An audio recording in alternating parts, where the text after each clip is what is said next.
British Advanced Pain Clinic, Noppimayam Surgery Duram. For appointments 9155 15563.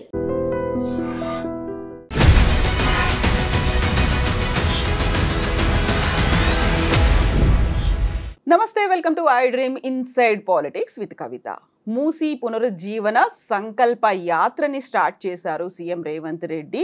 జనవరిలో పాదయాత్ర ఉంటుంది. ఇది కేవలం ట్రైలర్ మాత్రమే, జనవరిలో అసలైన సినిమాను చూడబోతున్నారు అంటూ బీఆర్ఎస్ లీడర్ల మీద తీవ్రమైనటువంటి పదజాలంతో విరుచుకుపడ్డారు. ఎవరు అడ్డొచ్చినా తొక్కుకుంటూ పోతాం, వీలైతే బుల్డోజర్లను కూడా ఉపయోగిస్తామంటూ రేవంత్ రెడ్డి అంత తీవ్రంగా ఎందుకు మాట్లాడాల్సి వచ్చింది, బీఆర్ఎస్ ఎందుకని అడ్డుకుంటోంది? మనతో పాటుగా ఉన్నారు బీఆర్ఎస్ అధికార ప్రతినిధి పుట్టా విష్ణువర్ధన్ రెడ్డి గారు. హలో అండి విష్ణు గారు. నమస్తే అండి. సో ఎందుకని అంత తీవ్రంగా మీరు అడ్డుకుంటున్నారు? ఉన్నటువంటి వ్యతిరేకత అంతా మీ మీదే వచ్చేలా కనిపిస్తోంది. ఎటువంటి పరిస్థితుల్లో అయినా బుల్డోజర్లను పెట్టి తొక్కుకుంటూ అయినా వెళ్తాం తప్ప వెనకడుగు వేసే ప్రసక్తే లేదు అనే మాట. ముందుగా తెలుసుకోవాల్సింది ఏంటంటే, రేవంత్ రెడ్డి గారు బీఆర్ఎస్ పార్టీ కానీ, బీఆర్ఎస్ పార్టీ నాయకత్వం కానీ, కేసీఆర్ గారు కానీ, కేటీఆర్ గారు కానీ, హరీష్ రావు గారు కానీ ఎవ్వరు కూడా ఎప్పుడు ఈ ప్రాజెక్టుకు మేము వ్యతిరేకమని అనలేదు. Point number 1. పాయింట్ నెంబర్ 2, అసలు మూసీ ప్రక్షాళన ఆర్ మూసీ బ్యూటిఫికేషన్, మూసీ రెజ్యువెనేషన్ అనే కాన్సెప్ట్ కన్సీవ్ చేసుకొని తీసుకొచ్చిందే గత కేసీఆర్ గారి ప్రభుత్వం. ఈ ఐడియాని ఇదేదో కొత్తగా రేవంత్ రెడ్డి గారు తీసుకొచ్చి ఈరోజు ఏదో నేను మొత్తం ప్రక్షాళన చేసేస్తాను, అందరు జీవితాలు బాగు చేస్తానని ఏదైతే మాట్లాడుతున్నారో అది వారి ఐడియా కాదు. కేసీఆర్ గారి బ్రెయిన్ చైల్డ్ ఇది. మూసీ నదిని ప్రక్షాళన చేయాలి, దానికి గోదావరి నీళ్ళని తీసుకొచ్చి మూసీలో కలపాలి, దానికోసం ప్రణాళికలు చేసి I'm talking on record, last year మేలో క్యాబినెట్ నిర్ణయం తీసుకొని కొండపోచమ్మ సాగర్ నుంచి గోదావరి నీళ్ళని తీసుకొచ్చి మూసీలో కలిపి అనుసంధానం చేసే క్యాబినెట్ డెసిషన్ తీసుకొని 1100 కోట్లు ఆల్రెడీ వాళ్ళు డిసైడ్ అయిపోయి కేటాయించుకుంది గత ప్రభుత్వం. సో ప్రక్షాళన అయిపోయేది, గోదావరి నీళ్ళు వచ్చేది. రెండోది ఎస్టీపీలు. మీరు చూస్తే రీసెంట్గా కూడా కేటీఆర్ గారు సిటీలో ఉన్న ఎస్టీపీలు అన్నీ దాదాపు లోకల్ ఎమ్మెల్యేస్తో కలిసి పర్యటించారు వాళ్ళు. ఎల్బీ నగర్లో కానీ, కూకట్పల్లిలో కానివ్వండి, ఉప్పల్లో కానివ్వండి. Hyderabad is the first city ఇండియాలో, first city in India to be 100% sewerage treatment అయిన వాటర్ ఉండేది. అంటే ఇంత పెద్ద ప్రణాళిక దేనికి చేసిరు? మూసీ కోసమే చేసింది కదా గత ప్రభుత్వం. 3866 కోట్లు గత ప్రభుత్వం, కేసీఆర్ గారు ప్రభుత్వం ఓన్లీ ఎస్టీపీల నిర్మాణం కోసం, 31 ఎస్టీపీల నిర్మాణం కోసం వ్యయం ఖర్చు పెట్టి హైదరాబాద్లో అసలు మురికి నీరు ఉండకూడదు అనే ఒక పక్కా ప్రణాళికతోని సైంటిఫిక్ అప్రోచ్గా ఇవన్నీ స్టార్ట్ చేసినారు. దేనికి చేసినారు? మూసీ ప్రక్షాళనే కదా. ఎందుకంటే కెమికల్స్ రావడం కానీ, మూసీలో నీళ్లు మురికిగా మారడం కానీ, కిందికి పోయే నీళ్ళు పొలాలకు ఇవంతా ప్యూరిఫై కావాలని చెప్పి ఒకటి గోదావరి నీళ్ళని తీసుకురావడం, 2 ఉన్న నీరుని ఏదైతే మూసీలో ప్రవహించే నీరును ఇన్లెట్స్ ఉన్నాయో అదంతా ట్రీటెడ్ వాటర్తోని ఫ్రెష్ వాటర్ పంపించడం కానివ్వండి.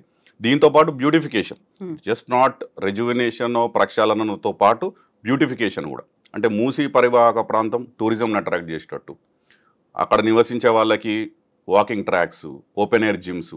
ఒక పైలట్ ప్రాజెక్ట్ కింద ఒక 5 కిలోమీటర్స్ మనం నాగోల్ దగ్గర గత ప్రభుత్వం చేసింది ఆల్రెడీ ప్రాజెక్ట్ మూసీ. అంటే అక్కడ ఎవరి పేదల జోలికి పోయి, వాళ్ళ ఇళ్ళ జోలికి పోయి వాళ్ళని హరాస్ చేసి వాళ్ళని భయపెట్టించిన పరిస్థితి ఏం లేకుండా ఒక 5 కిలోమీటర్ స్ట్రెచ్ గత ప్రభుత్వం చేసి అక్కడ చూపించినాము. ఇప్పుడు నాగోల్లో ఎవరిపైనా చూడొచ్చు అది ఎట్లా చేసిరు అన్నది బ్యూటిఫికేషన్. మేము ఏం చెప్పినామంటే క్లియర్ కట్గా కేటీఆర్ గారు 1.5 అవర్ పవర్ పాయింట్ ప్రజెంటేషన్ డీటెయిల్డ్గా లాస్ట్ మంత్ తెలంగాణ భవన్లో ప్రజెంట్ చేసినారు మీడియా మొత్తానికి. ప్రజలు కూడా చూసారు అసలు మూసీ రెజ్యువెనేషన్ ప్రాజెక్టు ఎంత వ్యయం అవుతుంది, కాస్ట్. గత ప్రభుత్వం వేసిన అంచనాలో మనకు 16,000 కోట్లు అవుతుంది. ఆ 16,000 కోట్లలో మీకు 100% వాటర్ ట్రీట్ అవుతుంది మూసీలో ప్రవహించేది. గోదావరి నుంచి నీళ్లు తీసుకొచ్చి కొండపోచమ్మ సాగర్ నుంచి గడ్డిపేటలో కలిపే పని పూర్తవుతుంది. మీకు 14 బ్రిడ్జులు అక్రాస్ ది మూసీ రివర్, 14 బ్రిడ్జులు కన్స్ట్రక్షన్ అయిపోతుంది. Elevated corridor, west east elevated corridor, ఇక్కడ మంచిరేవుల నుంచి మొదలు పెడితే ఒక ఎలివేటెడ్ కారిడార్ టువర్డ్స్ నాగోల్, ఏదైతే మొత్తం డిస్టెన్స్ ఉందో ఆ లెంత్ అంతా ఒక ఎలివేటెడ్ కారిడార్, అది ఇంక్లూడ్ అయింది కాస్ట్లో. ఇవన్నీ చెయ్యంగా 16,000 కోట్లు ఎస్టిమేట్ వచ్చింది గత ప్రభుత్వానికి. ఎన్నికలైనవి, ప్రభుత్వం మారింది, రేవంత్ రెడ్డి గారు వచ్చారు. మేమనేది ఒకటే, ఈ మూసీ బ్యూటిఫికేషన్ పేరు మీద, మూసీ రెజ్యువినేషన్ పేరు మీద పెద్ద కుంభకోణానికి తెరలేపింది కాంగ్రెస్ పార్టీ అని నిక్కచ్చిగా చెప్తున్నాం మేము. దాని మీదే మేము వీఆర్ స్టిల్ స్టాండింగ్ బైట్. ఎందుకంటే 16,000 కోట్లు 1,50,000 కోట్లకు పెరిగింది అంటే 10 ఇంటలు పెరిగింది. డిపిఆర్ఏ రాలేదు, చెప్పలేదు. మరి ఎట్లా వీళ్ళు 1,50,000 కోట్లు ఎట్లా డిసైడ్ చేసినారు? ఒకటి. రెండవది డిపిఆర్ లేదు. సరే ఇన్నిసార్లు ఇంతమంది ముఖ్యమంత్రితో పాటు మంత్రులు మాట్లాడుతున్నాం, మేము ఒకటి అడిగినాం, మీరు చెప్పండి 1,50,000 కోట్లు ఏ లెక్కన? ఎందుకంటే వాటర్ ప్యూరిఫికేషన్ది నేను ఇంతకుముందు చెప్పినట్టు అన్నీ చేసినాం. ఇవన్నీ కాకుండా మీరు అడిషనల్గా ఏం చేయబోతున్నారు? సరే ఏదైనా ల్యాండ్ అక్విజిషన్ తీసుకోవాలో, రీహాబిలిటేషన్ కొద్ది ఖర్చు అవుతుంది. ఏదైతే ప్రవాహక ప్రాంతంలో ఆనుకోని ఇళ్ళు ఉన్నాయో వారికి వేరే అకామిడేషన్ కలిపేయాలి, రీహాబిలిటేషన్. దానికి కూడా మేము చెప్పినాం ఎక్కువ 4,000-5,000 కోట్లు అంటే పూర్తి 20,000 కోట్లలో అయిపోయే ప్రాజెక్టు మీరు 1,50,000 కోట్లకు పెంచినారు అంటే ఇందులో ఏదో వేరే మతలం ఉంది 100%. ఎందుకంటే మొన్న కేటీఆర్ గారు కూడా ప్రెస్ కాన్ఫరెన్స్లో చెప్పినారు, ఈ ప్రాజెక్టు కూడా ఇంటర్నల్గా ఆల్రెడీ మాట్లాడేసుకున్నారు మెగా కృష్ణారెడ్డి గారితో, వారికే కట్టబెట్టబోతున్నారు. ఇదంతా మాట్లాడేసుకొని అంతా అయిపోయి 1,50,000 కోట్లను వాళ్ళు మాట్లాడుకొని లోపల ఎస్టిమేట్స్ చేసుకొని బయటికి ప్రజలకు ఏదో మేము మేలు చేస్తున్నాము, హైదరాబాద్ ప్రజలకు, నల్గొండ ప్రజలకు, రంగారెడ్డి జిల్లా ప్రజలకు అని చెప్పి మాట్లాడుతున్నారు. కానీ దీని వెనక పెద్ద కుట్ర ఉంది, పెద్ద కుంభకోణం ప్లాన్ చేసినారు అని చెప్పి మేము కాదు ప్రజలు కూడా అంటున్నారు. 16,000 20,000 అయిపోయే ప్రాజెక్టుకు 1,50,000 కోట్లు ఎందుకు అవుతుంది? Simple question. వేరేదే మీరు చెప్పండి, మీకు ఎందుకు అయితే 1,50,000 కోట్లు చెప్పండి. ఎందుకంటే ఇప్పుడు మేము కాళేశ్వరం కట్టినాం, మేము చెప్పినాం 38 లక్షల ఎకరాలకు నీళ్ళు ఇచ్చినాము, మీకు తాగునీరు ఇచ్చినాం. హైదరాబాద్లో 10 TMCల వరకు తాగునీరు సప్లై చేస్తున్నారు. తద్వారా టూరిజం పెరిగింది. మీకు బహుళ ప్రయోజనాలు కలిగినటువంటి ప్రాజెక్టు కాళేశ్వరం ప్రాజెక్టు. కేవలం అది అగ్రికల్చర్ కొరకే కాదు, ఇండస్ట్రియల్ నీడ్స్కి సప్లై చేస్తున్నారు. కాకపోతే మేము ఎక్స్ప్లెయిన్ చేసినప్పుడు we given them comprehensive explanation of why Kaleshwaram project is needed. దానివల్ల ఏం లాభం జరుగుతుంది రైతులకు కానీ ప్రజలకు కానీ. కానీ మూసీ ద్వారా ఏం లాభం జరుగుతుందంటే ఇప్పటికేం చెప్తలేరు. మేము చెప్పిన 16,000 కోట్లలో అయిపోతుంది కదా జరిగే ప్రయోజనం. క్వశ్చన్ చేస్తున్నారు, ప్రజలకు కూడా ఇవే డౌట్లు వస్తున్నాయి అనుకున్నప్పుడు నిన్న జరిగినటువంటి సంకల్ప యాత్ర 2.5 కిలోమీటర్ల పాదయాత్రలో ప్రజలు స్వాగతం పలికారు. అసలు మూసీ పునరుజ్జీవం ఎందుకు జరగాలి, గతంలో ఎలా ఉండేది, ఇప్పుడు ఎలా ఉంది, ఎందుకని మార్పు కోరుకుంటున్నారు, ఇవన్నీ ప్రజల నుంచి వచ్చినటువంటి క్వశ్చన్స్. అంటే ప్రజల నుంచి ఒక పాజిటివ్ రెస్పాన్స్ వస్తోంది, అందుకే we want to go ahead with it అని రేవంత్ రెడ్డి అన్నారు.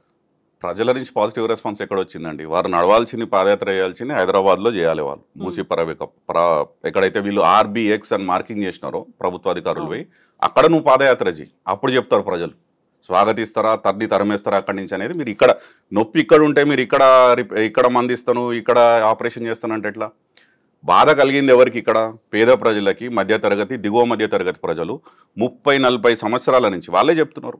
మాకు లేఅవుట్ పర్మిషన్లు ఇచ్చింది ఆనాడు కాంగ్రెస్ ప్రభుత్వమే, ఇల్లులు కట్టుకోవడానికి పర్మిషన్ ఇచ్చింది కాంగ్రెస్ ప్రభుత్వమే, కరెంటు బిల్లులు కడుతున్నాము, ప్రాపర్టీ ట్యాక్స్ కడుతున్నాము, వాటర్ బిల్లులు కడుతున్నాము.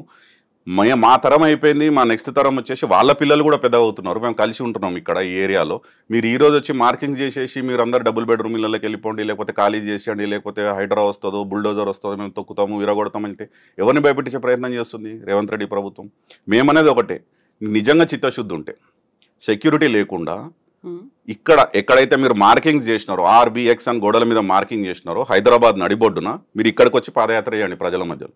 అప్పుడు ప్రజలు మిమ్మల్ని స్వాగతించి దగ్గర తీసుకొని మీకు సపోర్ట్ చేస్తే మేము కూడా నమ్ముతాం. మీకు ఆ దమ్ముందా? సెక్యూరిటీ లేకుండా మీరు ఒక్కరు లేకపోతే మీ మంత్రివర్గం అందరు కలిసి నడవండి, ఎక్కడైతే మార్కింగ్స్ చేసారో అక్కడ నడవండి. ఎక్కడో పోయి అక్కడ నిన్న వారు చేసిన పాదయాత్ర దగ్గర అక్కడ ఎక్కడ ఇల్లు లేవు. అక్కడ మూసీ ఫ్లో అవుతుంది, దాని పక్కన ఒక టెంపరీగా వీరు వస్తున్నారని చెప్పి ఒక మట్టి రోడ్డు వేసేసి అక్కడ ఒక బ్యాచ్ వీళ్ళ కార్యకర్తలు, వీళ్ళు వెంబడొచ్చిన మంత్రులు, వీళ్ళ సెక్యూరిటీ వీళ్ళే నడుచుకుంటూ వెళ్ళి అక్కడ ఒక సభ పెట్టుకొని అక్కడ స్పీచ్ ఇచ్చేసి అక్కడ కూడా బూతులు కేసీఆర్ గారిని తిట్టి, కేటీఆర్ గారిని తిట్టి అదొక శునకానందం పొంది ఆ ఫ్రస్ట్రేషన్ అంతా బయట పెట్టుకొని వచ్చారు తప్ప మూసీ వల్ల ఏం ప్రయోజనం జరుగుతుంది, మూసీ 1,50,000 కోట్లు ఎందుకు ఖర్చు అవుతుంది అనేది ఇప్పటికీ చెప్పలేదు. మేము ఇంకో ప్రశ్న కూడా అడిగినాం. మీరు డిపిఆర్ లేకుండా 1,50,000 కోట్లు అన్నారు, స్వయాన ముఖ్యమంత్రి గారే అన్నారు 1,50,000 కోట్లు అని. డిపిఆర్ ఎందుకు లేదు అంటే మెయిన్ హార్ట్ అనే కంపెనీకి ఒకటి ఇచ్చినాం, సింగపూర్ బేస్డ్ కంపెనీకి. వాళ్ళు తయారు చేస్తున్నారు 140 కోట్లు ఆల్రెడీ వాళ్ళకి మేము గ్రాంట్ చేసేసినాం.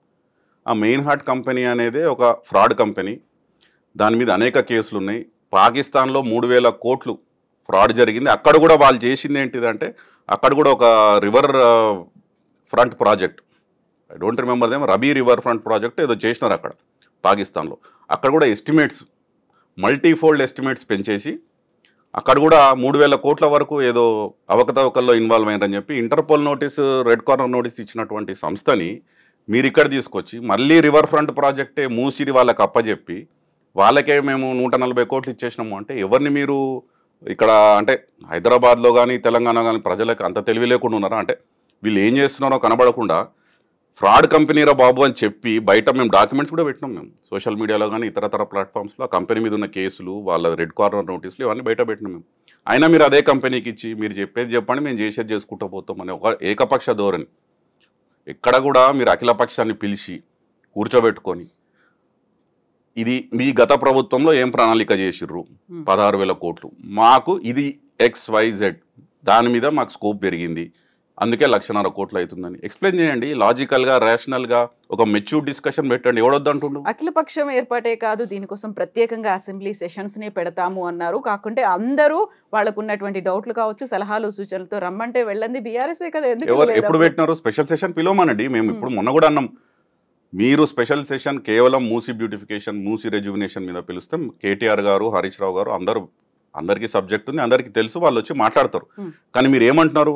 ఎవడడ్డు వచ్చినా మేము తొక్కుకుంటూ పోతాం, ఎవడన్నా అడ్డుపడితే వాడు కుక్క చావు చేస్తాడు, దిక్కులేని చావు చేస్తాడు, ఇట్లా మాట్లాడితే మీకు అక్కడ ఉద్దేశం ఉందా? అఖిలపక్షాన్ని పిలిచి ఒక మెచ్యూర్డ్, ఒక స్టేట్స్మెన్ లాగా, ఒక ముఖ్యమంత్రి హోదాలో నలుగురిని పిలిచి కూర్చొని మాట్లాడి డిస్కస్ చేసే హోదా అయితే మీకు లేదు. మీ భాషలో లేదు, మీ వ్యవహార శైలిలో లేదు. అది క్లియర్గా నిన్న ప్రజలకు అర్థమైపోయింది. మా కేవలం మాటల కొరకే పిలుస్తాము, చేస్తాము అని.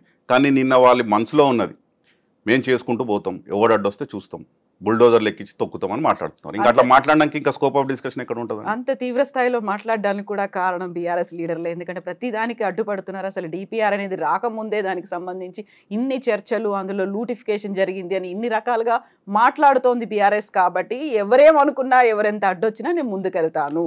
ఆయన నిన్న మాట్లాడిన దానికి ఫ్రస్ట్రేషన్ బీఆర్ఎస్ పార్టీ కాదు, ఆయనకి నిన్న ఆయన పుట్టినరోజు. నిన్న మేము చూసినాం రాహుల్ గాంధీ గారు కానీ, ఎందుకంటే రాహుల్ గాంధీ గారు కానీ, ప్రియాంక గాంధీ గారు కానీ, ఖర్గే గారు కానీ ఎక్కడ కూడా ట్విట్టర్లో కానీ వాళ్ళ సోషల్ మీడియా అకౌంట్స్లో కానీ నాకు విషెస్ కూడా చెప్పలేదు. మార్నింగ్ పెట్టారు కదండి, నాకు పర్సనల్గా కాల్ చేశారు, థ్యాంక్ యూ. ఈయనంతలు ఇప్పుడు గుమ్మడికాయ దొంగవాడు అంటే భుజాలతో అమ్ముకున్నట్టు నిన్న 10 గంటలకి రాత్రి రోజంతా అయిపోయింది. సోషల్ మీడియాలో ఆల్రెడీ జనాలు అడుగుతున్నారు ఎందుకు ఎవరు మీ హైకమాండ్ నుంచి మీకు బర్త్డే విషెస్ చెప్పలేదని చెప్తే రేవంత్ రెడ్డి గారి అకౌంట్ నుంచి వారే పోస్ట్ చేసుకున్నారు. రాహుల్ భయ్యా wished me on my birthday personally అని చెప్పి వారంతలో వారే. మేము అదే అడుగుతున్నాం. రాహుల్ గాంధీ గారు ట్విట్టర్లో వారి అకౌంట్ చాలా యాక్టివ్గా ఉంటారు. తమిళనాడు ముఖ్యమంత్రి స్టాలిన్ గారు వీళ్ళ అలయన్స్ పార్ట్నర్, వారి బర్త్డే రోజు ఇదే సంవత్సరం మార్చిలో రాహుల్ గాంధీ గారు ట్వీట్ చేస్తారు, బర్త్డే విషెస్ ట్వీట్ చేస్తారు, అప్రిషియేట్ చేస్తారు. బీజేపీ నాయకుల బర్త్డేస్కి వాళ్ళు విషెస్ చేస్తారు, అంటే బర్త్డే విషెస్ చెప్తారు, మీ వెల్ బీయింగ్ కోరుకుంటున్నామని చెప్తారు. మోదీ గారు కూడా చేశారు, మోడీ గారికి కూడా చేసినారు. నేను అనేది అదే, ఇప్పుడు రేవంత్ రెడ్డి గారికి ఒక్కరు కూడా ఎందుకు చేయలేదు అంటే అక్కడ ఒకటి ఇదే కాదు, మొన్న వచ్చిన రాహుల్ గాంధీ గారు కాస్ట్ సెన్సస్ మీద రివ్యూ చేయడానికి వచ్చినారు. ఆ విజువల్స్ చూసిన వాళ్ళకి ఎవరికైనా క్లియర్ కట్గా అర్థమవుతుంది everything is not well between the high command and Revanth Reddy గారు. ఏం జరుగుతుంది అంటారు? పెడమకం అండి. మీరు నేను చూసింటారు మొన్న విజువల్స్, వారు రావడము, రిసీవ్ చేసుకున్నాక వీరు చెప్తుంటే అసలు వీళ్ళు రేవంత్ రెడ్డి గారు వైపు కూడా చూడట్లేదు రాహుల్ గాంధీ గారు. ఆయన అదేదో ఆయన వచ్చిండు, ఆయన కలిసిండు, ఆయన మాట్లాడిండు, 7 నిమిషాలు 8 నిమిషాలు ఆయన వెళ్ళిపోయాడు. ఈయనతోని అంటే మీకు అది తెలిసిపోతుంది, ఆ పాజిటివ్ వైబ్, పాజిటివ్ ఎనర్జీ ఎక్కడా లేదు. ఐ థింక్ అక్కడ ఏదో సిమ్మర్ అవుతుంది ఢిల్లీలో. ఆయన మరి వాళ్ళు ఈయన మీద ఏం ఒత్తిడి పెట్టిర్రో, ఈయనకి ఏం ప్రెషర్లు ఉన్నాయో. ఇప్పుడు అసలే మహారాష్ట్ర ఎలక్షన్స్ ఉన్నాయి, ఈ నెల 20th రోజు జార్ఖండ్ ఎలక్షన్స్ ఉన్నాయి, ఇంకో 2-3 నెలల్లో ఢిల్లీ ఎలక్షన్స్ రాబోతున్నాయి. మరి వాళ్ళు ఏం అడిగినరో, ఈయన ఏమి ఇచ్చుకుంటున్నాడో అదొకటి. రెండవది క్యాంపెయినింగ్ వెళ్ళారు, ఇక్కడ తెలంగాణకి సంబంధించి 6 గ్యారంటీ స్కీమ్లను మేము అమలు చేశామని ముంబైలో చెప్పారు కదా, దూరం ఎక్కడ ఉంది అనుకుంటున్నారు? ఇంత నిస్సిగ్గుగా ఒక ముఖ్యమంత్రి స్థాయిలో ఉన్నటువంటి వ్యక్తి మహారాష్ట్రపై కేవలం ఓట్ల కొరకు మహారాష్ట్ర ప్రజలను మోసం చేసినట్టే కదా. మహారాష్ట్ర ప్రజలను పక్కన పెట్టండి, తెలంగాణలో 4 కోట్ల మంది ఉన్నారు. ఇక్కడ ఏ ఒక్క హామీ, ఏ ఒక్క గ్యారంటీ, ఇప్పుడు 6 గ్యారంటీలలో 16 హామీలు ఉన్నాయి. మీరు 1 మినిట్ ఇస్తే నేను చెప్తాను. మహిళలకు నెలకు 2,500 రూపాయలు ఇస్తామన్నారు, చేసిర్రా మన గ్యారంటీ? 100 రోజుల్లో అన్నారు, 330 రోజులు అయిపోయింది, చేయలేదు కదా. అంటే 1.5 మంది మహిళలని ఇక్కడ మోసం చేసిర్రు కదా. అక్కడ వ్యబదాలు ఆడి వృద్ధులకు 2,000 పెన్షన్ 4,000 చేస్తామన్నారు చేయూత కింద గ్యారంటీ. 2,000 అది 4,000 కాదు, 2 నెలలది అరియర్స్ ఉంది ఇక్కడ తెలంగాణలో, వాళ్ళు ఇవ్వాల్సింది. ఆ 2,000 కూడా 2 నెలల నుంచి 2 నెలలది అరియర్స్ పెట్టినారు ఇక్కడ వృద్ధులకు, అవ్వాతాతలకు. ముసలి వాళ్ళని మోసం చేసినారు, మహిళలను మోసం చేసినారు. విద్యార్థులకు 5 లక్షల భరోసా కార్డు ఇస్తామని చెప్పినారు గ్యారంటీలో, ఇచ్చిరా? ఒక్కటి కూడా ఇవ్వలేదు ఇప్పటివరకు, అసలు స్టార్టే కాలేదు. మీరు అదేవిధంగా మీరు చూసుకుంటే రైతులకు 10,000 రైతు బంధు కేసీఆర్ ఇస్తే మేము 15,000 రైతు భరోసా ఇస్తాము. కేవలం రైతులకే కాదు, కౌలు రైతులకు 15,000 ఇస్తాము, రైతు కూలీలకు 12,000 ఇస్తాము, క్వింటాలు వరికి 500 రూపాయలు బోనస్ ఇస్తామన్నారు. ఎక్కడ ఇచ్చిర్రండి? అసలు ఉన్న రైతు బంధు ఎగ్గొట్టిరు గత వానాకాలంలో. అగ్రికల్చర్ మినిస్టర్ మన తుమ్మల నాగేశ్వరరావు గారు క్లియర్గా చెప్పినారు, ఈ సీజన్ మీకు రాదు, పోనీ పోయే సీజన్ నెక్స్ట్ సీజన్ అని వస్తుందా అంటే కమిటీ చేసినాము, ఆ కమిటీ ఏం చెప్తుందో. అంటే అంత గందరగోళము, అయోమయం. ఉద్యమకారులకు 250 గజాలు ఇళ్ల స్థలం ఇస్తామన్నారు, ఇచ్చిండ్రా? లేదు. ఇందిరమ్మ ఇండ్లు ఇస్తామన్నారు, ఇచ్చిండ్రా? లేదు. నిరుద్యోగులకు, యువకులకు మొదటి సంవత్సరంలోపే మేము 2 లక్షల ప్రభుత్వ ఉద్యోగాలు కల్పిస్తామన్నారు. ఫుల్ పేజ్ కలర్ అడ్వర్టైజ్మెంట్ వేసినారు ఎలక్షన్స్కి ముందు. ఇక్కడ మీరు ఏ వర్గాన్ని మోసం చేయలేదు తెలంగాణలో. 100 రోజులు అని చెప్పి 330, ఇంకో 25 రోజులు అయితే సంవత్సరం అయిపోతుంది. అన్ని వర్గాలను పచ్చి మోసం చేశారు. నిస్సిగ్గుగా ఈరోజు మీరు మహారాష్ట్ర పోయి అక్కడ ఓట్ల కోసము అక్కడ ప్రజలను కూడా, మహారాష్ట్ర ప్రజలను కూడా మోసం చేశారు. యాక్చువల్గా అయితే మనకి లీగల్గా ఎట్లుంటుందో తెలియదు, కానీ ఇది పచ్చి మోసం. ఇది కేసు అనేది ఫైల్ చేస్తే వారి మీదే చేయాలి. నువ్వు ఇక్కడ అమలు చేయకుండా మహారాష్ట్ర పైన అన్ని అమలు చేసినాం, 6 గ్యారెంటీలు అమలు చేసినాం అనేది ఇట్స్ అంటే హార్డ్ టు డైజెస్ట్. నాకనే కాదు, ప్రజలకి ఎవరైతే నమ్మి ఓటేసినరో వారి తడిబట్ట పెట్టి గొంతు కోసినట్టే వాళ్ళకి. సో ఇప్పుడు మూసీ ప్రాజెక్ట్ ఇంకో విషయం కూడా మీకు చెప్పాలి. ఇవాళ మహారాష్ట్రలో ప్రెస్ కాన్ఫరెన్స్ అడ్రస్ చేస్తూ రేవంత్ రెడ్డి గారు ఇంకో మాట అన్నారు. మోడీ గారు అదానికి దోచిపెడుతున్నారు, అదానీ గారి దగ్గర నేను తీసుకుంటున్నాను డబ్బులు అని మాట్లాడినారు. అంటే దీని అర్థమైంది, మోదీ అదానీ గారిని పెంచి పోషిస్తారు, అదానీ మళ్ళీ రేవంత్ రెడ్డి గారికి డబ్బులు ఇస్తాడు, రేవంత్ రెడ్డి మళ్ళీ హైకమాండ్ ఢిల్లీకి పంపుతారు రాహుల్ గాంధీ గారికి. అంటే అక్కడ మోడీ నుంచి వయా క్రోనీ క్యాపిటలిస్ట్ అదానీ గారు కానివ్వండి ఢిల్లీలో, ఇక్కడ మెగా కృష్ణారెడ్డి గారు కానివ్వండి, ఈ క్రోనీ క్యాపిటలిస్ట్ మీడియేషన్ చేస్తున్నారు. అక్కడ మోడీ గారు కానీ రాహుల్ గాంధీ గారు కానీ వీళ్ళ త్రూ దేశ రాజకీయాలని, రాష్ట్ర రాజకీయాలని ఇన్ఫ్లుయెన్స్ చేస్తున్నారు డబ్బులతో. It's a clear cut. ఈరోజు వారు చెప్పేసారు మనసులో ఉన్నమాట, అదానీ గారు నాకు డబ్బులు ఇస్తున్నారు. మరి పొద్దున్న లేస్తే రాహుల్ గాంధీ అక్కడ కాన్స్టిట్యూషన్ బుక్ పట్టుకొని ప్రెస్లో కానీ బయట ఎన్నికల ప్రచారంలో కానీ అదానీ దొంగ, అదానీ ఫ్రాడు, డబుల్ ఇంజన్లో ఒక ఇంజన్ ప్రధాని అయితే ఇంకో ఇంజన్ అదానీ, పొద్దున్న లేస్తే తెల్లారు లేస్తే ట్వీట్లు పెట్టడం. వాళ్ళ పార్టీ అగ్రనాయకత్వం, ఏఐసిసి అగ్రనాయకత్వం అంతా అదానీని తిడుతూ ఉంటారు, దేశాన్ని దోచిపెడుతుండు మోడీ గారు అని చెప్పి క్రిటిసైజ్ చేస్తుంటారు. మరి ఇక్కడ రాహుల్ గాంధీ గారు, ఇక్కడ రేవంత్ రెడ్డి గారు ఏం చేస్తున్నారు? అదానికి సిమెంట్ ఫ్యాక్టరీకి అక్కడ రామన్నపేటలో అక్కడ 100 ఎకరాలు అక్కడ వారికి కేటాయిస్తారు. స్కిల్స్ యూనివర్సిటీకి 100 కోట్ల డొనేషన్ తీసుకుంటారు. అంటే ఏం జరుగుతుంది? అక్కడ దావోస్ పై అక్కడ 12,000 కోట్ల ఎంఓయూ ఎక్స్చేంజ్ చేసుకుంటారు. అంటే రాహుల్ గాంధీ గారు కనబడతలేరా, లేకపోతే కనబడనట్టు యాక్టింగ్ చేస్తున్నారా? Rahul Gandhi is a very good actor. ఎందుకంటే ఆయనకు తెలిసే జరుగుతుంది, ఈయన డబ్బులు పంపించాలి కాబట్టి ఎన్నికలకి, వేరే రాష్ట్రాల్లో ఎన్నికలు, మొన్న పార్లమెంట్ ఎన్నికలు కూడా తెలంగాణ నుంచి కర్ణాటక నుంచి మొత్తం ఫండింగ్ జరిగింది కాంగ్రెస్ పార్టీకి. వారికి తెలుసు ఇక్కడ వీరు అదానీ దగ్గర తీసుకునేది తెలుసు, వాళ్ళకి పంపించేది పంపిస్తున్నారు, అన్నీ తెలిసే జరుగుతున్నాయి. కాకపోతే ప్రజలను పిచ్చోళ్ళని చేయడానికి కాంగ్రెస్ పార్టీ కానీ బీజేపీ కానీ ఈ 2 పార్టీలు కలిసి కేవలం ఒకటే లక్ష్యం, స్ట్రాంగ్ రీజనల్ పార్టీస్ ఉండకూడదు దేశంలో, మమ్మల్ని ప్రశ్నించే నాయకుడు ఉండకూడదు. కేసీఆర్ లాంటి ఒక టవరింగ్ పర్సనాలిటీ, ఒక స్ట్రాంగ్ లీడర్, ఒక స్ట్రాంగ్ బిల్డ్ లీడర్ ఎప్పటికన్నా థ్రెట్టే. ఉంటే కాంగ్రెస్ అని ఉండాలి, లేకపోతే బీజేపీ అని ఉండాలి.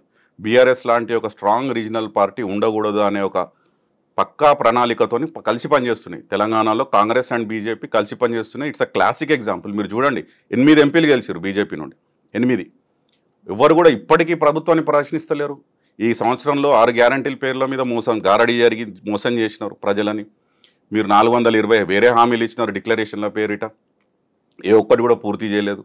ప్లస్ ప్రజా వ్యతిరేకత నిర్ణయాలు, ఈ హైడ్రా అని చెప్పేసి, మూసీ ప్రాజెక్ట్ అని చెప్పేసి ప్రజలు హర్షించండి, రోడ్ల మీదకి వచ్చి వాళ్ళు తిడుతుంటే కూడా ఎందుకు బీజేపీ నాయకులు మాట్లాడతలేరు? ఎందుకు వారికి ఇంకా కేసీఆర్ గారిని తిట్టడము, కేటీఆర్ గారిని, హరీష్ రావు గారిని తిట్టడమే కనబడుతుంది. అంటే బహుశా బీజేపీ నాయకులకు ఇంకా కేసీఆర్ గారే ముఖ్యమంత్రి, బీఆర్ఎస్ ప్రభుత్వమే ఉంది తెలంగాణలో, రేవంత్ రెడ్డి గారు కానీ కాంగ్రెస్ కానీ కనబడతలేనట్టుంది. లేదంటే బండి సంజయ్ గారు రేవంత్ రెడ్డి గారికి సహాయ మంత్రిగా తెలంగాణలో పనిచేస్తున్నాం, వారిని సపోర్ట్ చేసుకుంటా పొద్దున్న లేస్తే బీఆర్ఎస్ పార్టీని, బీఆర్ఎస్ నాయకులను తిట్టుకుంటా బండి సంజయ్ గారు కాలయాపన చేస్తున్నాం. ఇద్దరూ కలిసి పనిచేస్తున్నారు అంటే బీఆర్ఎస్ని ఒంటరి చేసే ప్రయత్నమా, లేకుంటే బీఆర్ఎస్ని అసలే లేకుండా చేయాలని చూస్తున్నారా? ఎందుకని వాళ్ళిద్దరు కలిసి పనిచేస్తారు? వాళ్ళ ఎండ్ గోల్ ఒకటే ఉంటుంది. మీరు చూస్తే గతంలో కూడా బండి సంజయ్ గారు ఓపెన్గా ప్రెస్లో చెప్పినారు, వారు చెప్పింది నేను కోట్ చేస్తున్నాను.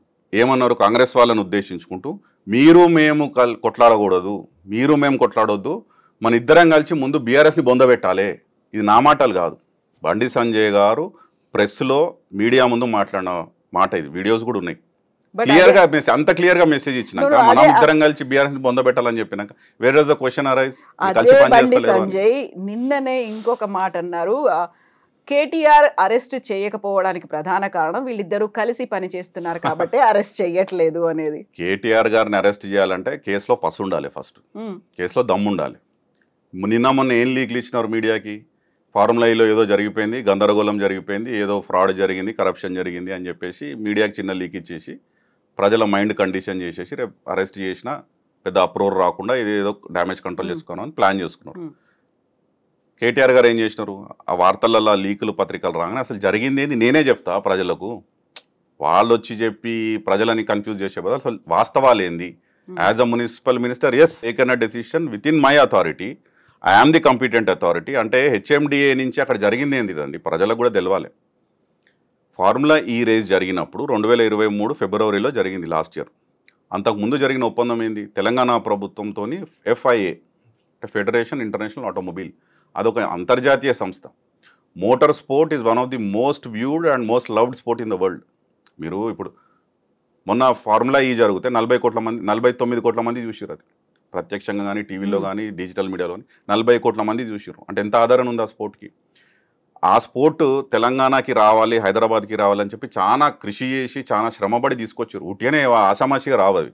హైదరాబాద్కి రావాలన్నా, వేరే సిటీకి పోవాలన్నా మనతో పాటు బాంబే, ముంబై లాంటి సిటీ, బెంగళూరు, చెన్నై లాంటి సిటీలు పోటీ పడ్డాయి. మన దేశంలో ప్రధానమైన నగరాలు కాదు, సౌత్ కొరియాలో సియోల్ కానివ్వండి, సౌత్ ఆఫ్రికాలో జోహానస్బర్గ్, కేప్ టౌన్ లాంటి నగరాలతో పోటీ పడి మనం తీసుకొచ్చుకున్నాం. అది అంటే దానివల్ల ఏమవుతుంది? ఏదో రేసు డబ్బులు ఉన్న వాళ్ళే చూస్తారు అనేది కాదు ఇక్కడ. దీని వెనుక ఒక పెద్ద ఒక ప్రణాళిక ఉంది. Electric vehicle adoption, sustainability, mobility అనేది మనం ఒక 1 వీక్ ప్రోగ్రామ్ చేసింది గత ప్రభుత్వం కేసీఆర్ గారి నాయకత్వంలో. 1 week before the race 1 week EV mobility, EV summit. అందులో ఏం చేసినారు? ఎలక్ట్రిక్ వెహికల్ మ్యానుఫ్యాక్చరర్స్ని రమ్మని వారికి ఇక్కడ ఇన్సెంటివ్స్ ఇస్తామని చెప్పి పెట్టుబడుల ఆకర్షణ అనేది ఒక ప్రధాన, దాని వెనుక ఉన్నటువంటి ఒక ప్రధాన ధ్యేయం ఏంటంటే పెట్టుబడులు ఆకర్షించాలి తెలంగాణకి. It's a growing market. Electric vehicles అనేది గ్రోయింగ్ మార్కెట్. పొల్యూషన్ లేకుండా, పెట్రోల్ డీజిల్ లేకుండా జరిగేది ఫ్యూచర్ అంతా అదే గ్రీన్. పెట్టుబడులు ఆకర్షించిన దాంట్లో ఆ వీక్లో మనకి ప్రత్యక్షంగా మీరు 2500 కోట్లు పెట్టుబడులు వాళ్ళు వచ్చి అనౌన్స్ చేసినారు. అదే కాకుండా అమరరాజా బ్యాటరీస్, మనము అప్పుడు ఈ 1 వీక్ ఆఫ్ ఈవీ సమ్మిట్లో మనం ఏం చెప్పినామంటే తెలంగాణలో ముఖ్యంగా హైదరాబాద్ దగ్గరలో 3 ప్రాంతాల్లో ఈ మొబిలిటీ వ్యాలీస్ అని మేము క్రియేట్ చేసినాం ప్రభుత్వ ల్యాండ్స్లో. ఇప్పుడు డివిటిపల్లి, మహబూబ్ నగర్, అట్లానే వికారాబాద్ దగ్గర ఎంకతలపల్లి, మొమిన్పేట దగ్గర, మండల్ దగ్గర, ఇక్కడ ఒక 400 ఎకరాలు, అక్కడ ఒక 1000 ఎకరాలు. అంటే ఈ మొబిలిటీ వ్యాలీ రేపు మనకి it should become the hub of electric vehicles manufacturing. తద్వారా ఏమవుతుంది? పెట్టుబడులు వస్తాయి, ఇక్కడ యువతకు ఉద్యోగ అవకాశాలు వస్తాయి. 9500 కోట్లు అమరరాజా బ్యాటరీస్ డివితిపల్లిలో వాళ్ళు ఇన్వెస్ట్ చేస్తామని చెప్పి అగ్రిమెంట్ చేసుకున్నారు, MOU చేసుకున్నారు. హుండై లాంటి కంపెనీ 1400 కోట్లు పెడతామని వాళ్ళు వచ్చినారు. 2500 కోట్లు వేరే కంపెనీస్ అన్ని కలిసి. అంటే ఆ వీక్లో దాదాపు మనకి 20-25 వేల కోట్ల పెట్టుబడులు ఆకర్షించినాము. ప్లస్ ఒక పెద్ద రోడ్ మ్యాప్ చేసుకొని 2030 సంవత్సరం కల్లా more than 50-60,000 crores investments attract చేయాలి. అంటే ఇంకొక 6-7 సంవత్సరాలలో. తద్వారా ఒక 4 లక్షల ఉద్యోగాలు, ప్రత్యక్ష ఉద్యోగాలు కల్పించాలి తెలంగాణ యువతకు అనే ఒక కాంప్రిహెన్సివ్ ప్లాన్ అది. ఏదో ఫార్ములా అయ్యాను ఏదో రేసు ఒకరోజు జరిగిపోయేది కాదు. ఇది దీనికి ఇంత ప్లాన్ ఉంది, తెలంగాణకు ఎట్లా మేలు జరుగుతుంది అనేది అంత ఆలోచన ఉన్నది. అయితే ఆ రేసుకు సంబంధించి వీరు ప్రభుత్వంలోకి వచ్చినప్పటి నుంచి మీరు గమనించాలి, ముఖ్యంగా ప్రజలకు కూడా తెలవాలి, రేవంత్ రెడ్డి గారికి గవర్నెన్స్ మీద పట్టు లేదు, అనుభవం లేదు. గత ప్రభుత్వం నడిపిన స్కీములు కూడా వీళ్ళు రద్దు చేసినారు. ఉదాహరణ కేసీఆర్ కిట్లు లేవు, రైతు బంధు క్యాన్సిల్ అయిపోయింది, ఇస్తామన్న 6 గ్యారెంటీలు గంగల కలిసినాయి. వీరంతా కేవలం వ్యక్తిగతంగా రాజకీయ కక్ష సాధింపు చర్యలు. ఎందుకంటే మీరు రాగానే చూడండి, ప్రభుత్వంలోకి రాగానే కేసీఆర్ గారి ఆనవాళ్ళు లేకుండా చేస్తా, వారి స్పీచ్లు. ప్రభుత్వంలోకి రాగానే ఫార్మాసిటీ రద్దు, 19,000 ఎకరాలల్లా. అంటే ఎకానమీస్ ఆఫ్ స్కేల్, చైనాతో పోటీ పడాలి మ్యానుఫ్యాక్చరింగ్లో ఫార్మా అంటే దానికి ఒక విజన్ ఉండాలి, ఒక ఆలోచన ఉండాలి. ఆలోచనతో తెలంగాణలో, హైదరాబాద్లో మనం పెట్టుకున్నాం ఫార్మాసిటీ. కేవలం కేసీఆర్ గారికి పేరు వస్తుంది, ప్రభుత్వం పేరు వస్తుందని రద్దు. Airport metro, financial district Rayadurgam నుంచి ఫైనాన్షియల్ డిస్ట్రిక్ట్ నుంచి ఎయిర్పోర్ట్ కనెక్ట్ అయ్యే మెట్రో ప్లాన్ అయిపోయింది, అప్పటికి మార్కింగ్స్ కూడా అయిపోయినాయి గత ప్రభుత్వం. రేవంత్ రెడ్డి గారు కాగానే రద్దు. ఫార్ములా 4 సంవత్సరాలకు చేసుకున్న కాంట్రాక్ట్ ఇది. 2023లో రేస్ జరిగింది, ప్రభుత్వం మానంగానే నేను వచ్చిండు క్యాన్సిల్, ఈ సంవత్సరం జరగలేదు, అది క్యాన్సిల్ చేసుకుని బ్రీచ్ ఆఫ్ కాంట్రాక్ట్ చేసినారు రేవంత్ రెడ్డి గారు ప్రభుత్వం, అది రద్దు రద్దు రద్దు రద్దు. రెండోది ఏం చేసినారు, వీరిని ఎట్లా ఒక చేసి కేసులో ఇరికియాలి, ఏదో ఒక కేసులో ఇరికియాలి అని చెప్పి కాళేశ్వరం మీద ఒక కమిషన్, పవర్ పర్చేస్ అగ్రిమెంట్స్ మీద ఇంకో కమిషన్, ఇప్పుడు ఫార్ములా ఈ మీద ఏసీబీ విచారణ, ఫోన్ ట్యాపింగ్ మీద ఇంకో విచారణ, చూడండి ధరణి మీద ఒక విచారణ, అది రద్దు చేసినారు. ధరణి పోటీ విద్యుత్ ఉంది, అదే పవర్ పర్చేస్ అగ్రిమెంట్ నేను చెప్తున్నా, కమిషన్ పెట్టినారు. మరి ఇప్పటివరకు ఏం చేసిరండి, కొండందోవి ఎలకను కూడా పట్టలేదు, దాదాపు సంవత్సరం అవుతుంది. అవే కావచ్చు త్వరలో పేలబోయే అణుబాంబులు, ఆటం బాంబులు. ఎవరు ఆపుతున్నారండి? మేము ఒకటే చెప్పినాం, ఒకవేళ మీరు కేవలం చేసి ఆరోపణలు చేసుడు ఒక ఎత్తు, ఆరోపణలను రుజువు చేసుడు ఇంకో ఎత్తు. మీరు ఇది చేయాలి ప్రజాస్వామ్యంలో, ప్రజల ముందు మీరు చేసిన ఆరోపణలకు ఎవిడెన్స్ పెట్టండి. కేవలం మీడియాకి లీకులు ఇచ్చుకుంటా లేని వార్తలు ఒక డిజిటల్ మీడియాలో కానీ సోషల్ మీడియాలో కానీ ఒక థంబ్నెయిల్స్ పెట్టేసి జరగకూడదు ఏదో జరిగిపోయినట్టు, వీళ్ళు చేయకూడదు ఏదో చేసినట్టు, ప్రజలని అయోమయాన్ని గురి చేసి, ఎన్నికలకు ముందు మీకు పనిచేసింది అది, కాళేశ్వరం ఏటీఎం అన్నారు కరెక్ట్. మరి ఇప్పుడు సంవత్సరం అవుతుంది, ఎందుకు మీరు ప్రూవ్ చేయలేకపోతున్నారు ఇక్కడ కరప్షన్ జరిగిందని? కేవలం కాలయాపన చేసి ఏదో కేసులు ఇరికేయాలి వీళ్ళని, ఏదో కేసులో జైలుకి పంపించాలనే ఉద్దేశంతో పనిచేస్తున్నారు. ఈ ఫార్ములా ఈకి సంబంధించి కేటీఆర్ గారు మున్సిపల్ మంత్రిగా మీరు హెచ్ఎండిఏ అనేది ఇట్స్ అన్ ఆటోనమస్ బాడీ, వారి డెసిషన్ సొంతగా తీసుకోవచ్చు. అండ్ దానికి వైస్ చైర్మన్గా మున్సిపల్ మినిస్టర్ కేటీఆర్ గారు, దానికి చైర్మన్గా ముఖ్యమంత్రి కేసీఆర్ గారు, ఆ హెచ్ఎండిఏకి కింద మెట్రోపాలిటన్ కమిషనర్ అరవింద్ కుమార్ గారు. So it's an independent autonomous body, they can take the decisions. ఇప్పుడు ప్రభుత్వాలు ఈవెంట్స్ ఎన్ని స్పాన్సర్ చేయవండి సంవత్సరంలో? ఇప్పుడు రేవంత్ రెడ్డి గారు పెద్ద పెద్ద మాటలు మాట్లాడుతున్నారు, 2036లో మనం ఒలింపిక్స్కి బిడ్డ చేయాలి హైదరాబాద్ నగరం అని చెప్పి. హైదరాబాద్ నగరానికి ఒలింపిక్స్ ప్రభుత్వం డబ్బు ఖర్చు పెట్టకుండానే వస్తుందా? ఇంటర్నేషనల్ ఒలింపిక్ కమిటీకి వీళ్ళు ఇవ్వాల్సి వస్తుంది డబ్బు, గవర్నమెంట్ తరఫున స్పాన్సర్షిప్ కింద వీళ్ళు ఇవ్వాల్సి వస్తుంది, మామూలుగా ఉండదు అది. ఒలింపిక్కి ఎంత ఖర్చు అవుతుంది అన్నది కూడా ఆయనకు నాకు తెలిసి అవగాహన లేదు. గత టోక్యో ఒలింపిక్స్కే 2,90,000 కోట్లు ఖర్చు అయింది. మరి ఇక్కడ పెట్టాలంటే ప్రభుత్వం దగ్గర ఆ నిధులు, ఆ వనరులు ఎట్లా పెడతాము, ప్రభుత్వం నుంచి ఎట్లా ఇవ్వగలుగుతాం, ఏం ఐడియా లేదు. ఉట్టిగానే బాగా కొట్టే ఛానళ్ళు ఉన్నాయి, డబ్బాలు కొట్టే ఛానల్ ఉన్నాయి కాబట్టి నేను మాట్లాడతా పెద్ద విజనరీగా అని మాట్లాడుతున్నాను, నాకు అసలు ఏమీ తెలియదు, సబ్జెక్టు లేదు, ఈ has got absolutely zero knowledge. So HMDA ఏంటిది, ఇండిపెండెంట్ బాడీ, 55 crores ఎందుకు ఇవ్వాల్సి వచ్చింది అనేది కూడా 2023లో రేస్ జరిగినప్పుడు 4 సంవత్సరాలకు చేసుకున్న కాంట్రాక్ట్ అది.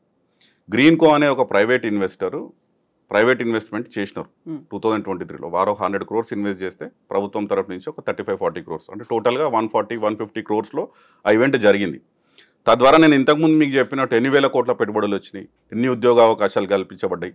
అదే కాకుండా నియల్సన్ రిపోర్ట్, ఇట్స్ అ ప్రైవేట్ సంస్థ, వాళ్ళు రిపోర్ట్ ఒకటి రిలీజ్ చేసినారు హైదరాబాద్లో ఈ గ్రాండ్ ప్రీ జరిగినాక. 700 కోట్ల ఎకనామీ స్పర్ అయింది, బూస్ట్ అయింది హైదరాబాద్కి. 700 కోట్లు, $84 million అని చెప్పి వాళ్ళకి డీటెయిల్గా ఇచ్చారు. ఎట్లయింది, హాస్పిటాలిటీ ఎంత పెరిగింది, మీకు ట్రాన్స్పోర్టేషన్ ఎంత జరిగింది, టూరిజం ఎంత బూస్ట్ అయింది, ఇవన్నీ చేసి వాళ్ళు క్యాల్కులేట్ చేసి దాన్ని ఒక మెజర్గా చెప్పినారు. 700 కోట్లు అంటే ఇంత పెద్ద ఈవెంట్ హైదరాబాద్కి ఒకటి ఖ్యాతి, వరల్డ్ సర్క్యూట్లో. న్యూయార్క్లో ఇది ఎక్కడ జరుగుతుందండి ఫార్ములా అనేది, ఎట్లాంటి నగరాల్లో జరుగుతుంది? New York, London, Rome, Paris, Tokyo, ఇట్లాంటి 10 దేశాల్లో జరిగే, ఇట్లాంటి 10 ప్రధానమైనటువంటి నగరాల్లో జరిగే రేస్లో ఉన్న సర్క్యూట్లో హైదరాబాద్ని తీసుకెళ్ళి పెట్టినారు. మనం పెట్టినాం ఆ మ్యాప్. అంటే ఒక ఖ్యాతి, దాంతోపాటు పెట్టుబడులు, దాంతోపాటు ఇక్కడ ఉద్యోగాలు, ఉపాధి అవకాశాలు, ఇంత పెద్ద కాన్సెప్ట్. అయితే ఫస్ట్ ఇయర్ అయిపోయాక సెకండ్ ఇయర్ అప్పుడు ఈ ప్రైవేట్ స్పాన్సర్ వెనక్కి పోవడంతో వేరే స్పాన్సర్ని తీసుకొచ్చే లోపు ఒక స్టాప్ గ్యాప్ అగ్రిమెంట్ కింద ప్రభుత్వం ఏమన్నదంటే, మేము మీకు ఫండ్ చేస్తాము, మీరు రేస్ చేయండి, 2024లో కూడా చేయండి. ఎందుకంటే మనకు బెనిఫిట్స్ కనబడ్డాయి. 2023లో 700 కోట్లు హైదరాబాద్కి లాభం జరిగిందంటే 2024లో ఇంకొక 100-200 దాదాపు 1000 కోట్లు హైదరాబాద్కి లాభం జరిగేది. రేసు కూడా ఇంటర్నేషనల్ సర్క్యూట్లో హైదరాబాద్ మరింత పేరుగాంచుతుందని చెప్పి 55 crores అది అడ్వాన్స్ పెయిడ్. ఒకవేళ రేస్ జరిగింటే అసలు కాంట్రవర్సీ లేదు కదా. రేవంత్ రెడ్డి గారు అనాలోచిత నిర్ణయాల వల్ల ఫార్మాసిటీ రద్దు, ఎయిర్పోర్ట్ మెట్రో రద్దు, ఫార్ములా ఈ రద్దు, అన్ని రద్దు అనుకుంటే ఇది కూడా రద్దు చేసే వరకు ఏమైంది? వాళ్ళు ఏమన్నారు, it's a federation of international automobile, అది ప్రైవేట్ వ్యక్తియో ప్రైవేట్ బ్యాంక్ అకౌంటో సంస్థ, it's an international organisation, world motor sports conduct చేసేది, అది ఫార్ములా 1 లాంటి మోటార్ స్పోర్ట్ని కండక్ట్ చేసే ఆర్గనైజేషన్. వాళ్ళు ఏమన్నారంటే, we go by the terms and conditions in the agreement. ప్రభుత్వం క్యాన్సిల్ చేసింది, మీ సైడ్ నుంచి క్యాన్సిల్ చేస్తున్నారు కాబట్టి మీరు కాంట్రాక్ట్ని బ్రీచ్ చేసినారు. రేవంత్ రెడ్డి గారి ప్రభుత్వము మీరు కాంట్రాక్ట్ని బ్రీచ్ చేసినారు కాబట్టి మీరు ఫోర్ఫిట్ కావాల్సి వస్తుంది. ఏదైతే 50 కోట్లు ఈ రేస్ నిర్వహణ కొరకు మీరు ట్రాన్స్ఫర్ చేసిన అది ఫోర్ఫిట్ కావాల్సి వస్తుంది. అంటే ఇక్కడ జరిగింది ఏంటంటే, అసలు ఇక్కడ కరప్షన్ యాంగిల్ ఎక్కడన్నా ఉందా? అగ్రిమెంట్ రాసుకున్నారు, it's between government and an organisation. Private వ్యక్తులు ఎవరు లేరు ఇక్కడ. అండ్ వీరికి అటానమస్గా is the competent authority as a municipal minister. They decided to sponsor the event. International ఆర్గనైజేషన్కి ఇచ్చినారు. రేవంత్ రెడ్డి గారు వచ్చి బ్రీచ్ చేసినారు, ఆ కాంట్రాక్ట్ని బ్రేక్ చేసినందుకు వారు ఫోర్ఫిట్ చేసినారు డబ్బులు. ఇక్కడ కరప్షన్ ఎక్కడుంది, స్కామ్ ఎక్కడుంది, 50 కోట్లది అసలు ఏమీ లేదు అక్కడ. అయితే విష్ణువర్ధన్ గారు, ఇక్కడ కీలకమైనటువంటి 4 మాటలు చర్చల్లోకి వస్తున్నాయి. 4ట్లో ఏది ఫస్ట్ జరుగుతుంది అనేది. బాంబులు అనేది ఒకటి వినిపించింది, తర్వాత అరెస్టులు అనేది వినిపించాయి, పాదయాత్ర వినిపించింది, కేసీఆర్ విశ్వరూపం వినిపించింది. ఇందులో ఏది ఫస్ట్ని మేము విట్నెస్ చేయబోతున్నాం? 100% కేసీఆర్ గారు బయటకు వస్తారు, ఆ విశ్వరూపం కనబడుతుంది. ఇప్పటికే వీళ్ళు కేసీఆర్ ఎందుకు వస్తలేరు, కేసీఆర్ మీరు మామూలు కింద సోషల్ మీడియాలో పోస్ట్ చేసే కార్యకర్తలు పోస్ట్ చేస్తేనే మీరు తట్టుకోలేకపోతుంది మీ ప్రభుత్వం. ఇప్పుడు మా పార్టీ సోషల్ మీడియా కార్యకర్తలు వాళ్ళకి తెలియంది ఏంటంటే బీఆర్ఎస్ పార్టీకి సోషల్ మీడియా పెయిడ్ వర్కర్స్ ఒక పెద్ద వ్యవస్థ, ఒక 100 మంది పనిచేస్తున్నారు అనేది ఎక్కడ లేదు. అట్లా అసలు ఆర్గనైజ్డ్ స్ట్రక్చర్ కూడా లేదు మా దగ్గర. కేసీఆర్ గారి మీద ప్రేమతోని, తెలంగాణ మీద అభిమానంతోని, మన తెలంగాణ ప్రయోజనాలు మనం కాపాడుకోవాలి అని చెప్పేసి మన హైదరాబాద్లో తెలంగాణలో కాదు, మనకి మొత్తం అంటే యావత్ ప్రపంచంలో, అమెరికాలో, ఆస్ట్రేలియాలో, లండన్లో 100 మంది వాళ్ళు ఉద్యోగాలు చేసుకుంటూ వాళ్ళ వ్యాపారాలు చేసుకుంటుంటూ పొద్దున్న నుంచి రాత్రి వరకు యాక్టివ్గా సోషల్ మీడియా అకౌంట్స్ ఓపెన్ చేసుకొని వాళ్ళు పోస్టులు చేయడము, రాయడము, ఈ ప్రభుత్వ ఏదైతే వైఫల్యాలు ఉన్నాయో వాటిని ఎత్తి చూపడము, ఇవన్నీ చేస్తున్నారు. దానికే తట్టుకోలేక రేవంత్ రెడ్డి గారి ప్రభుత్వము ఎవరు గట్టిగా మాట్లాడితే, సోషల్ మీడియాలో ఎవరు యాక్టివ్గా పోస్ట్ చేస్తే, మమ్మల్ని ఎవరు ఎక్స్పోజ్ చేస్తే వాళ్ళ మీద కేసులు వేయండి అని చెప్పి, వీలైతే వాళ్ళని రిమాండ్కి పంపించండి అని చెప్పి సోషల్ మీడియా కార్యకర్తలనే మీరు తట్టుకోలేకపోతున్నారు. ఎవరు స్వచ్ఛందంగా పనిచేసే వాళ్ళు. బీఆర్ఎస్ పార్టీకి ఎక్కడా కూడా పెయిడ్ సోషల్ మీడియా టీమ్స్ లేవు. కాంగ్రెస్ వాళ్ళు ఏదో ఊహించుకుంటున్నారు, బయటికి ఏదో చెప్పుకుంటున్నారు. వాళ్ళు అంటే వాళ్ళకి అర్థం కాని పరిస్థితి ఏంటంటే కంట్రోల్ చేయలేకపోతున్నారు. కొద్దిగా వరకు అధికారం ఉంది కాబట్టి, డబ్బు ఉంది కాబట్టి మెయిన్ స్ట్రీమ్ మీడియాని కానీ ప్రింట్ మీడియాని కానీ వాళ్ళ కంట్రోల్లోకి తెచ్చుకోగలిగినారు రేవంత్ రెడ్డి గారు. కానీ సోషల్ మీడియా వారి గ్రిప్లోకి రావట్లేదు, రాదు కూడా. ఎందుకు వస్తుందండి? అది ప్రజలు స్వచ్ఛందంగా పనిచేస్తున్నారు కదా, వాళ్ళ personal time they are investing. వాళ్ళనే తట్టుకోలేంది, మా సోషల్ మీడియా యాక్టివిస్ట్లని వాలంటీర్స్ని తట్టుకోలేని ప్రభుత్వము కేసీఆర్ గారు రావాలి, కేసీఆర్ గారు వచ్చి మాట్లాడాలి అంటే మీకు కేటీఆర్ గారు, హరీష్ రావు గారు రోజు ఫీల్డ్లో తిరుగుతున్నారు. వాళ్ళని చూసి కూడా భయపడుతున్నారు మీరు. వాళ్ళని కూడా అరెస్ట్ చేస్తాము, వాళ్ళకు కూడా మేము ఏదో కేసులు ఇరికిస్తాము అంటే. కేసీఆర్ గారు కూడా వారేందంటే 1 సంవత్సరం తర్వాత వద్దాము అనుకున్నారు, సంవత్సరం అయిపోతుంది. సో రేపు వారు భవిష్యత్ వస్తే మరి ఇంకా కాంగ్రెస్ నాయకులది పరిస్థితి ఏందో. ఎందుకంటే ప్రజలు ఆల్రెడీ వెక్స్ అయిపోయి ఈ గ్యారంటీల పేరు మీద మమ్మల్ని మోసం చేసినారు. అసలు అంటే బేసిక్ మౌలిక సదుపాయాలండి. ఇప్పుడు పాత ప్రభుత్వం మీకు అన్నీ చేసి పెట్టిపోయింది. పవర్, కరెంటు బాగా చేసింది, తాగునీరు బాగా చేసింది, మీకు ఇచ్చిపోయింది. మీరు దాన్ని కూడా మీరు మెయింటైన్ చేయలేకపోతున్నారు. ఇప్పుడు మిషన్ భగీరథ లాంటి ఒక బ్రహ్మాండమైనటువంటి స్కీమ్ని ప్రతి ఇంటికి నల్ల ద్వారా నీళ్లు సరఫరా చేసిన మొట్టమొదటి రాష్ట్రం తెలంగాణ. ఈ కేంద్ర ప్రభుత్వం ఏం చెప్పింది పార్లమెంట్లో. మీకు ఇప్పుడు ఇచ్చిపోతే ఇక్కడ మీరు బిందెలు పట్టుకొని కొడంగల్లో వారి సొంత నియోజకవర్గంలో కూడా మహిళలు కిలోమీటర్లు నడిచే పరిస్థితి వచ్చింది.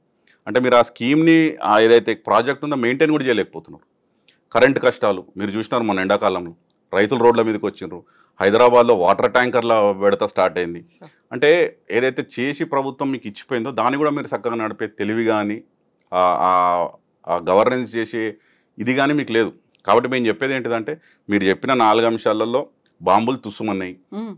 పొంగులేటి గారు పెద్ద పెద్ద మాటలు మాట్లాడినారు సీఎంలో. మేము హైదరాబాద్కి వచ్చేలోపే ఆటం బాంబులు మీరు తుస్సుమన్నారు కాబట్టి ఆటం బాంబులు కూడా రెడీ అయ్యాయి. వారు మేము చెప్తాను, మీరు వారు అక్కడ ఉండి ఆ స్టేట్మెంట్ ఎందుకు ఇచ్చినారంటే బహుశా వాళ్ళకి ఇక్కడ కేటీఆర్ గారి కుటుంబ సభ్యులు దివాళీ ఫంక్షన్ చేసుకుంటున్నారు, గృహప్రవేశం ఫంక్షన్ చేసుకుంటున్నారు కాబట్టి కేటీఆర్ గారు కూడా అక్కడికి వెళ్తారు కాబట్టి అక్కడ మనం ఏదో చేసేసి ఏదో హంగామా చేసేసి వారిని అరెస్ట్ చేద్దామని ఏదో ఊహించుకున్నట్టున్నారు. అది తుస్సుమన్నది, ప్రజలకు తెలిసిపోయింది అక్కడ ఏం లేదని.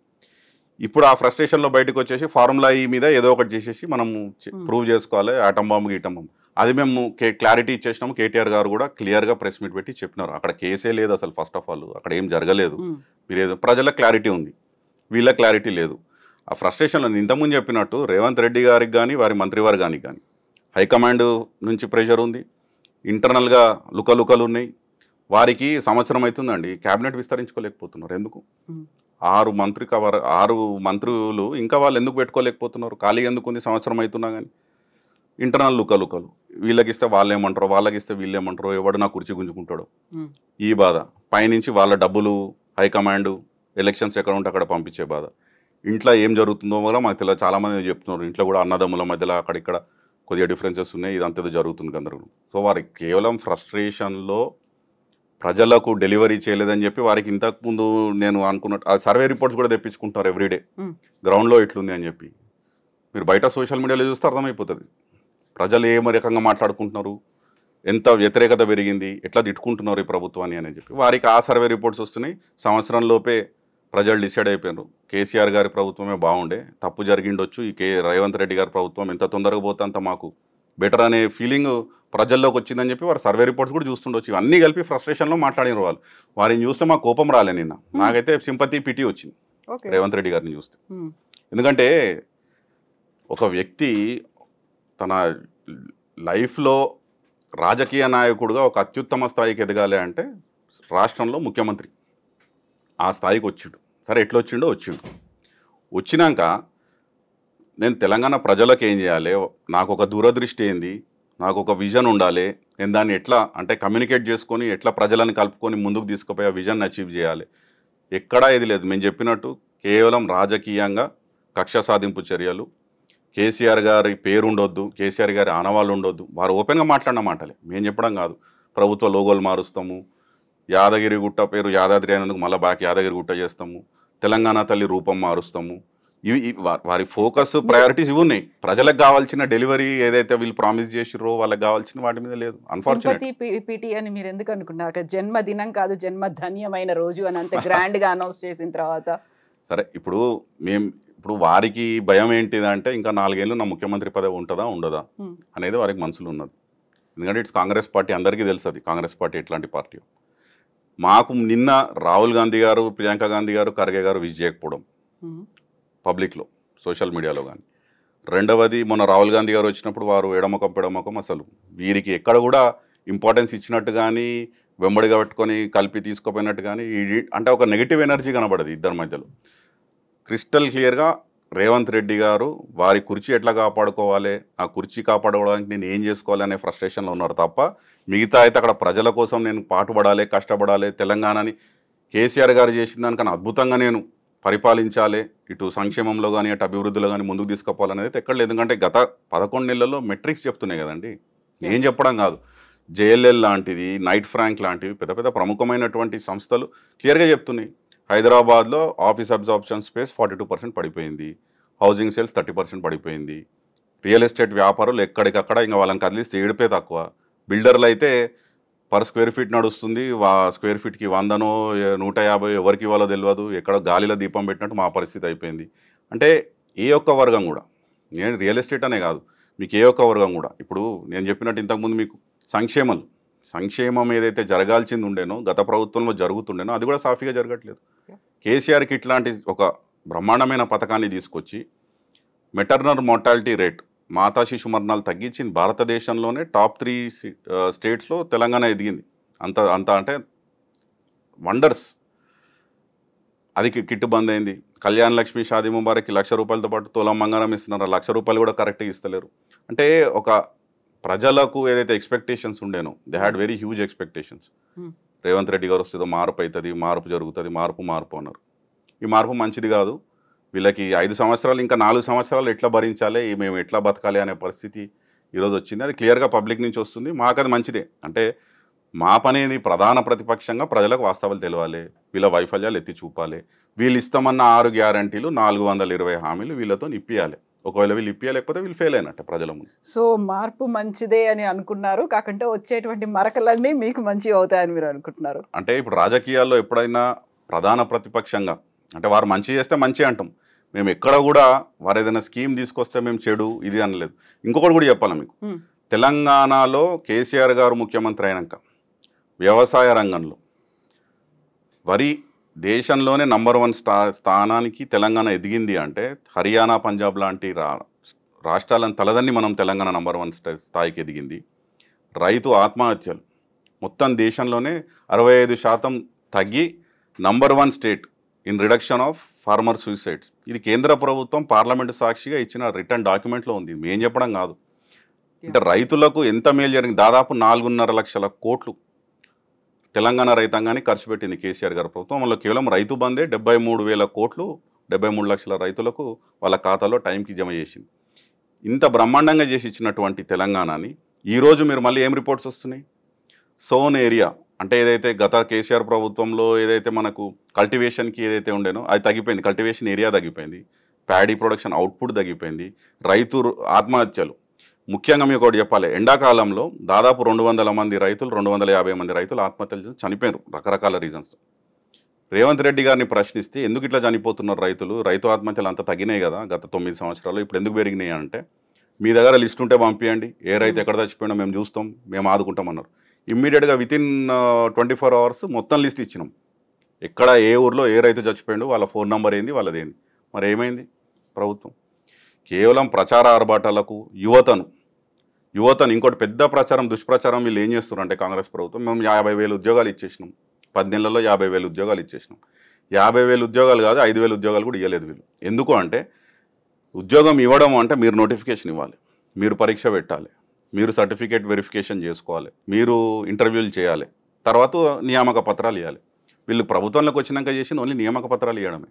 అంతకుముందు జరగాల్సిన తతంగం అంతా గత కేసీఆర్ ప్రభుత్వంలో జరిగింది. నోటిఫికేషన్ల నుంచి, పరీక్షల నుంచి, సెలెక్షన్ నుంచి, షార్ట్ లిస్టింగ్ నుంచి, ఇంటర్వ్యూస్ వరకు గత ప్రభుత్వంలో జరిగింది. ఇచ్చే నియామక పత్రాలు ఇచ్చే టైంలో ఎలక్షన్ కూడా వచ్చి ఆగిపోయింది.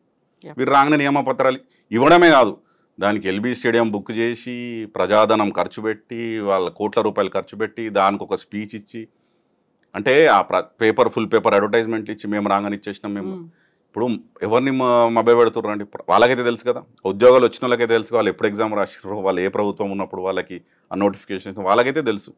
వాళ్ళు చూసి నవ్వుకుంటున్నారు, వీళ్ళు చేసింది ఏం లేదు. అందుకే చెప్పినాం మొన్న అశోక్ నగర్కి రాహుల్ గాంధీ గారు వచ్చినప్పుడు వెళ్ళండి, కరెక్ట్ 1 year బ్యాక్ వెళ్ళినారు కదా, కూర్చొని ఛాయ్ తాగి వాళ్ళతోని బాతాకాని కొట్టి మేము రాగానే 2 లక్షల ఉద్యోగాలు ఇచ్చేస్తాం, మీకు అన్యాయం జరిగింది అది ఇది అని జాబ్ క్యాలెండర్ అని ఒకటి రిలీజ్ చేసి చాలా చేసిరు హంగామా. మొన్న రాహుల్ గాంధీ గారు వచ్చినప్పుడు మేము అదే అడిగినాం, మళ్ళీ అదే ఏరియాకి తీసుకెళ్ళండి ఒక్కసారి, వాళ్ళే చెప్తారు కదా మీకు, ప్రజలు యువకులు నిరుద్యోగులు వాళ్ళే మీకు జవాబు చెప్తారు, మేము చెప్పాల్సిన అవసరం లేదు ప్రధాన ప్రతిపక్షం. సో ఇప్పుడు ఎలాగో 1 year కంప్లీట్ కాబోతుంది కాబట్టి ప్రభుత్వం అయితే ఒక ప్రోగ్రెస్ రిపోర్ట్ ఇస్తుంది. యాజ్ యూజువల్ గా మీరు దాన్ని పోస్ట్ మార్టం చేస్తారు కాబట్టి మళ్ళీ మనం 1 year అవ్వగానే మళ్ళీ మాట్లాడుకుందాం.